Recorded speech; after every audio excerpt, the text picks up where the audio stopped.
Zəngəzur da mübahisəli ərazidir. Birdən-birə hamısını vermir. Hamısını versə, Naxçıvanla Azərbaycan arasındakı bu, belə deyək də, quru ərazi bağlanır və orada bir Ermənistan yaranmış olur.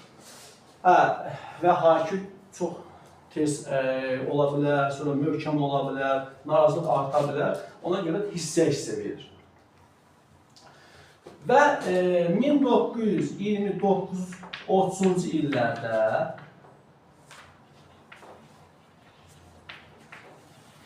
Zəngəzur, bax bu Zəngəzur ərazisi. Bu ərazilər tamamilə verilir Mehridən, deməli, Ordubad və Zəngilandan alınmış torpaqlar hesabına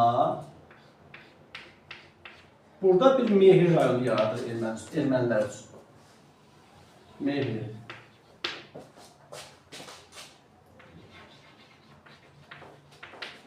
Və bununla da aşağı Zəngəzur da ermənilərə verilmişdir. Və Naxçıvanla Azərbaycan əsas hissəsi arasında quru sərhəd, quru yol daha doğrusu, aradan qaldırıldı. Və araya bir dənə Ermənistan ərazisi girdi. Yəni dırnaqsız Ermənistan ərazisi. Yəni suyun şeklində yaradılmış bir erməni ərazisi keçdi. Xəritə görürdə bu söhbətləri. İndi hara qaldı? Baxın, Zəngəzur da qeyridir. Qaldı Qarabağ məsələsi, qaldı Naxçıvan məsələsi. Bununla mübahisəli elan edib olaqdır. Saxlayıb sonraki dönəmlərdə bunu nə eləməyə, həyata keçirməyə.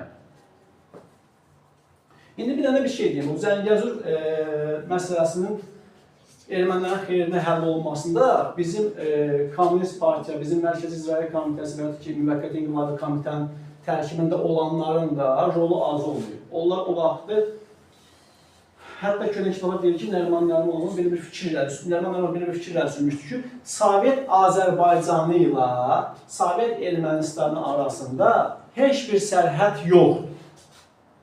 Bu o deməkdir ki, yəni sizin torpağınız bizim torpaq, bizim torpağımız sizin torpaq. Amma bizim torpaq onların torpağı oldu. Yəni bizim torpaq hesabına onlara torpaqlar verilir. Bu məsələni həll elədik və 29-30-cu illərdə Mehri rayonu yaradılması ilə Naxçıvan Azərbaycan arasındakı ərazi kəsildi. Keçdik Qarabağ məsələsinə. Qarabağ məsələsində iki fikirlər sürülmüş. 4 iyul, 5 iyul. İkisi də 1921-ci il. Baxın, 4 iyulda fikirləri sürürlər ki, Dağlıq Qarabağ ərazisində, buradan danışır, mətn gəldinir. Dağlıq Qarabağ ərazisində muxtar vilayət yaradılsın, mərkəzi də Xankəndi olsun və verilsin Ermənistana. Növbəti gündə keçirilən iclasda isə Nərimanovun təkidi ilə başqa bir qərar qəbul edilirlər. Bu qərara əsasən mərkəz Şuşa olmaqla Dağlıq Qarabağ muxtar vilayəti yaradılır və saxlanılır Azərbaycanın tərkibində. Məsələyə və Cənubi Qafqaz Mərkəzi İcraiyyə Komitəsinin siyasi bürosu qərar qəbul edir ki, Qarabağ qalsın Azərbaycan tərkibində və mərkəz Şuşa olmaqla. Məsələyə Rusiya qarışır.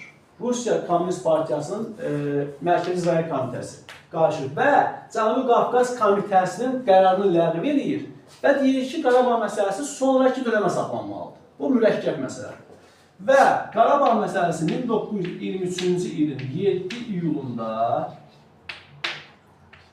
həll olunur. Həll olunur, bu dırnaqsına yazır.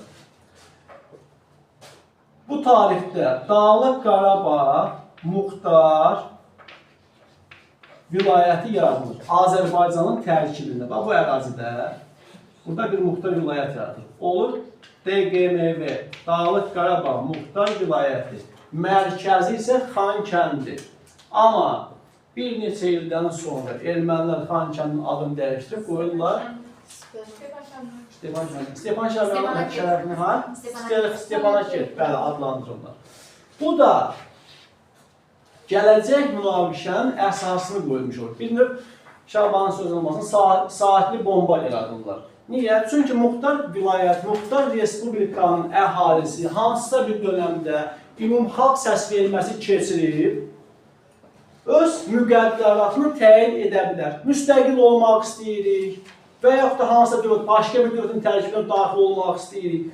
Bu səpkidə referendum, yəni ki, ümumxalq səs verilməsi keçirə bilər. Yəni əslində bu təhlükə idi. Azərbaycan tərkibində saxlansa da, muxtar vilayət statusunun verilməsi Azərbaycan üçün təhlükə idi və o təhlükəni biz gördük. 1988-ci ildən 2020-ci ilə qədər, hətta 23-cü ilə qədər o münaqişə davam etdi. 35 il. Gəldik Naxçıvan məsələsinə. Qarabağ məsələsini hamı başa düşdü, hamı anladı. Çətin deyil ki. Qarabağ məsələsi bəlkə. Hə, Basılı.